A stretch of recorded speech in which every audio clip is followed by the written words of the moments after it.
morning, everyone. Congratulations, graduates. Let's give them a big round of applause.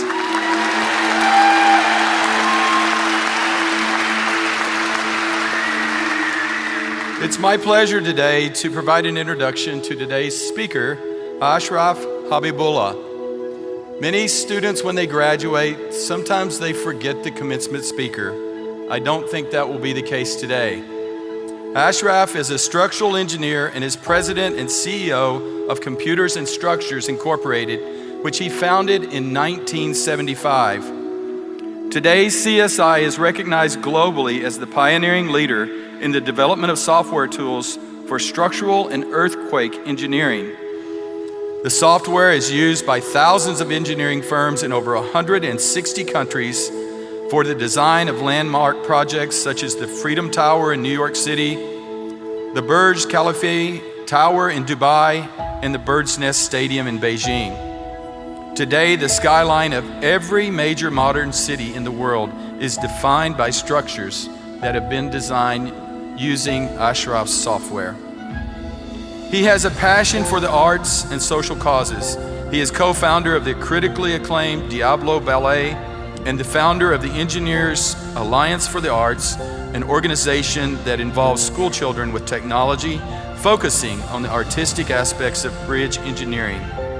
He regularly donates his money and time as a speaker to support humanitarian organizations, hospitals, and educational institutions worldwide. Ashraf has donated software to thousands of universities to ensure that the technology necessary to produce seismically sound structures reaches everyone. And Ashraf has also supported our students and labs here at Cal Poly. Ashraf has a deep personal interest in the study of human psychology and human behavior and how they can be leveraged to help people from all walks of life reach their maximum potential. Would you join me in welcoming Ashraf to the podium?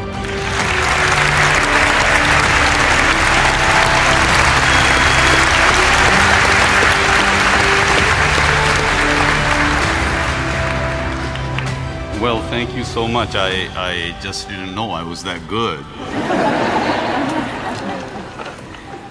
I just have to tell you, I love Cal Poly. I mean, I have friends here that are students. I have friends that have graduated from here to become amazing young professionals. And I have friends that graduated literally 40 years ago. And I have so many incredible stories. But those are for another time. Today, this day is about you, to celebrate you. And you know what? The reason I'm so excited to be here is because in the fall of 1969, I was sitting where you are. So that was exactly 50 years ago, you know? So I'm here to celebrate with you guys. And I remember those days. I remember that day vividly like it was yesterday, and you are going to remember this forever. The feeling, the accomplishment, and the relief. You know, the fact that this phase is behind you. You know, I remember all of that, but you know one thing I really don't remember. Who was my keynote speaker? You know, I really don't remember that. So I want to make sure that that doesn't happen to you. And you know what? They make me wear this thing. They say I need to look respectable. Well, you know, I'm here to celebrate with you guys. Why do I have to look respectable? You know? So I'm going to take this thing off.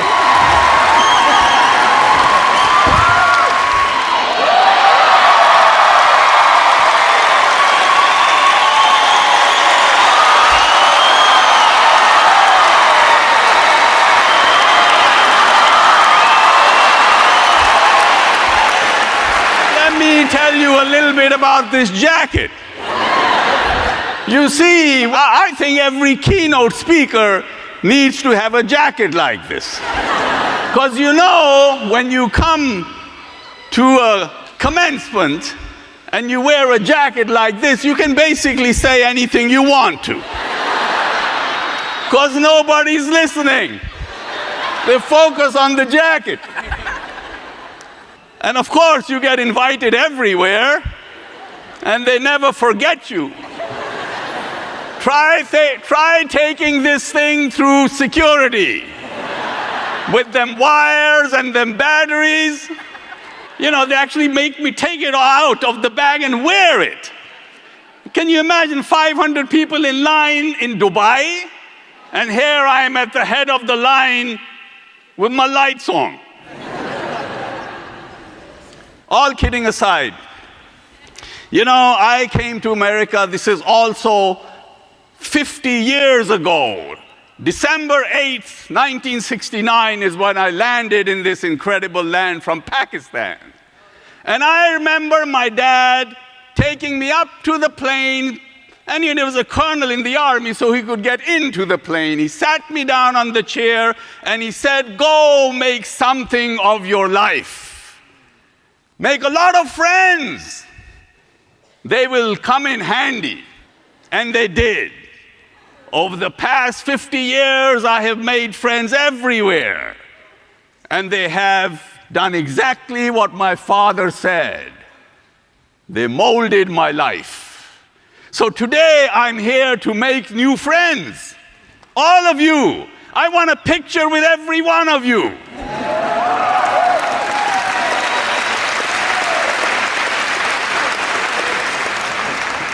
I was thinking, what should I really talk about?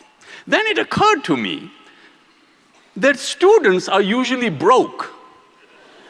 All 4 years they struggle for money. So I thought maybe that's a good topic, because I really want all of you to be rich. So I thought I'd start with that. There's a research report out there which says that only 15% of your financial success is based upon your technical knowledge or basically the stuff you learn in school. You know, you'll make a good living. But if you learn the other 85%, which they say is based upon what they call human engineering, you can raise your income 700%. So I thought maybe today we'd talk a little bit about human engineering, what it is. It's basically your ability to lead people, to create paths for them so they follow you and become better. It's your ability to inspire them, to make them do things that maybe they never did before. And it's your ability to have influence over them so that they will do things for you that you want them to do without you even asking them to do it. How amazing is that? And when you learn about human psychology and human chemistry, you will learn something amazing. And that is that human beings are created for one and one only solitary reason. Well, there's actually two, but this is one of them. And that is that you are created for making the life of another human being better.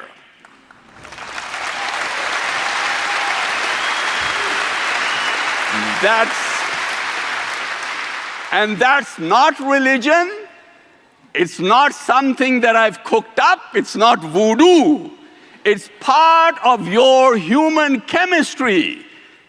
That's the way you are built. It's the way your constitution is. That is the reason why when you do something nice for somebody, you actually feel amazing. Nature has created a reward system when you do the things that nature wants you to do, it rewards you with an amazing feeling. Have you ever thought, why would anybody like you? I mean, has it ever occurred to you? I mean, why would you like me? Because of my lighted jacket? Or my Madonna hat?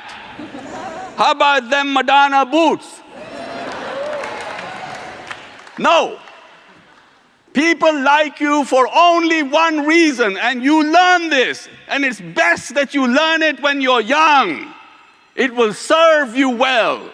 People like you for only one reason, and that one solitary reason is how they feel about themselves when they are in your presence. That's what makes them like you.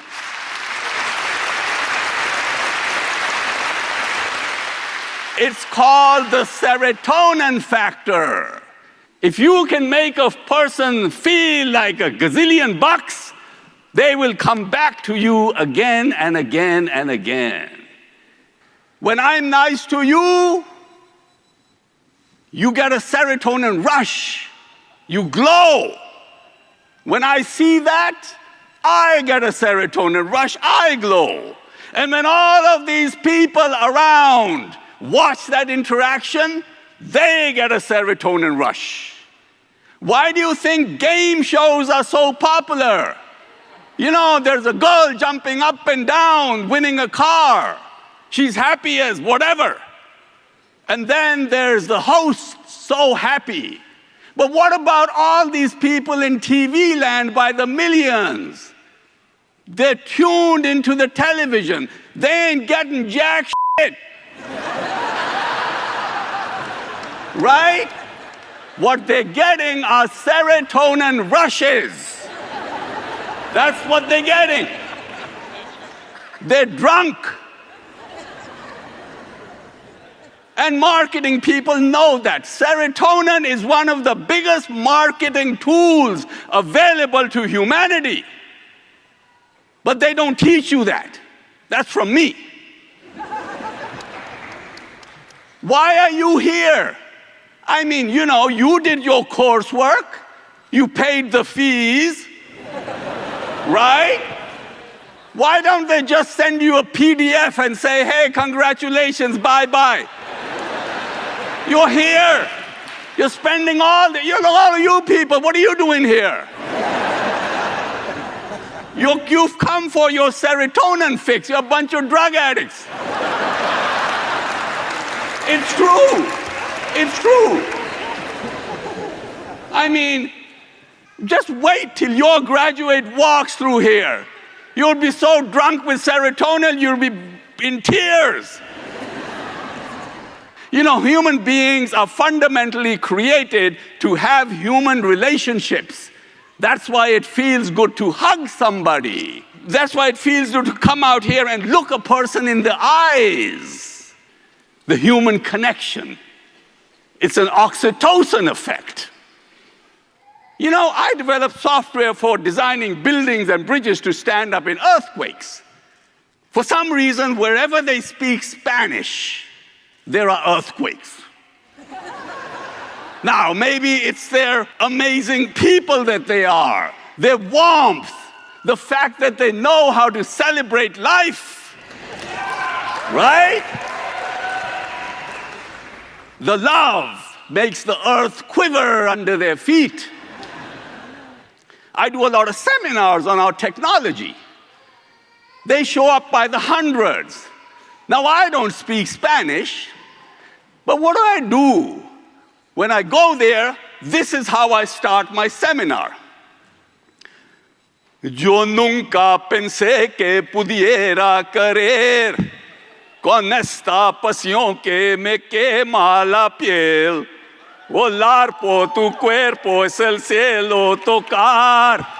Quiero contigo llegar una noche más. Oh!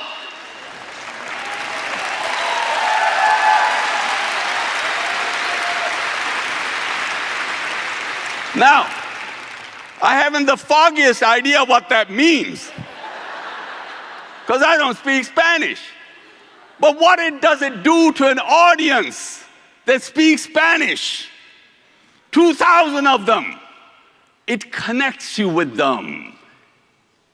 It gives them an oxytocin rush, makes them feel amazing about themselves. And what does that do? That bonds them with you. From that point onward, you can do no wrong. So learn about human psychology and human chemistry. It'll serve you well. It'll make you rich. You know, when you have amazing instructors like you have at this university, they don't just teach you. Implicitly, they instill into you a willingness to learn. And that stays with you. Psychologists will tell you, you don't learn by being taught. You don't learn by being told. You learn by absorbing the environment that you are in. So even after you leave the university, all through your life, you are like this information sponge. You look at something and you want to learn it. The other thing that you learn, without even knowing it, is to be able to think logically. So you can figure out stuff for yourself. You know, one of the greatest things that I learned without even knowing it in college is my friends. Just by being around them, they taught me how to live out of my comfort zone. They made me shameless. Look at this. But it has served me well. So living out of your comfort zone is the most important things that you need to think about, because these are the most amazing times for you to graduate. When I came to Berkeley 50 years ago, I thought I was the most luckiest person because they had just put humanity onto the moon and computers were just getting started. Now I look at the opportunities you have today. And with the background that you've received here, you can step into any field. So try anything. Try everything. You know, the biggest tragedy in life is not death. The biggest tragedy in life is arriving at the end of your life and looking back at all of the opportunities that you missed because you were afraid to step out of your comfort zone and answer the door when opportunity knocked. At that point, you wouldn't have to worry about how you're going to die, because that thought alone will kill you. Don't let that happen to you. Try everything. Because when you try everything, you will find that passion will find you. I mean, I wanted to be a rock star. I wanted to come to America, put Elvis Presley out of business, and run away with Mary Tyler Moore. When it turned out that that probably was not going to happen, I became a structural engineer. And it's been amazing. When you try everything, eventually passion will find you. And you will end up having such an incredible job that you're willing to do it for free. How amazing is that? There will be no difference between your work and your play. Every person will be looking at you and wondering, is this sucker working or is he playing? You're actually doing both. And at that point, you would have mastered the art of living.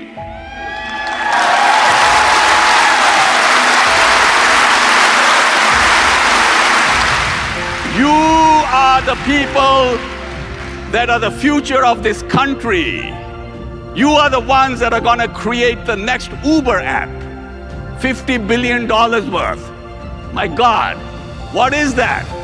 What is Uber? It's just a stupid app worth $50 billion. You can do that.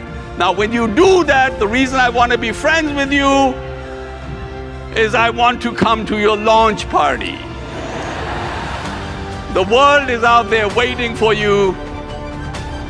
Go grab it. Good luck, and make sure I'm on your invitation list. I will keep my jacket warm and my batteries charged. Thank you.